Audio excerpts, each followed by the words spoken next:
Au Zimbabwe, l'opposition, bien sûr, n'a pas remporté les élections. Un scrutin qui, selon les observateurs européens, n'a été ni juste ni équitable.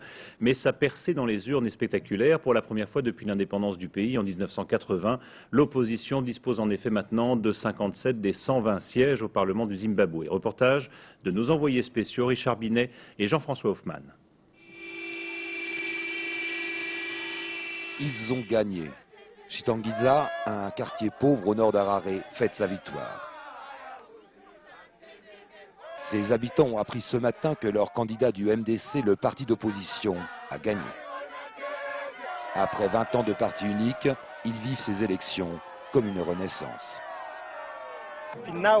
Aujourd'hui, pour nous, c'est une nouvelle libération du Zimbabwe. Maintenant, il faut redresser l'économie. Nous aurions dû gagner dans les régions rurales. Mais les gens là-bas ne savent pas pour qui voter, alors ils votent pour le plus fort, le parti au pouvoir. Les gens du ZANU-PF sont venus avec des fusils pour tenter de nous effrayer. Ils ont même cassé nos portes, mais tout ça n'a pas marché. Le héros du jour, c'est Georges Mochou, un enfant du quartier, devenu instituteur. Il y a un an encore, il n'avait jamais fait de politique, mais aujourd'hui, c'est un député qu'on acclame, la main largement ouverte, le signe de reconnaissance des opposants lorsqu'il n'y avait qu'un parti, celui du président Mugabe. Les notables du quartier sont venus le féliciter, certains proches du président Mugabe, mais nous sommes en Afrique et on peut toujours discuter.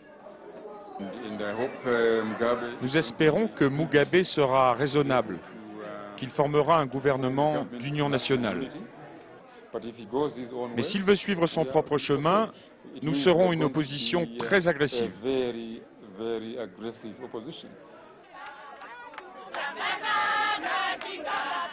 Pour les militants du MDC, c'est une nouvelle ère qui commence. Ils ont perdu les élections, mais ils savent que le président Mugabe devra désormais compter avec une forte opposition qui lui donne déjà rendez-vous pour les présidentielles de 2002.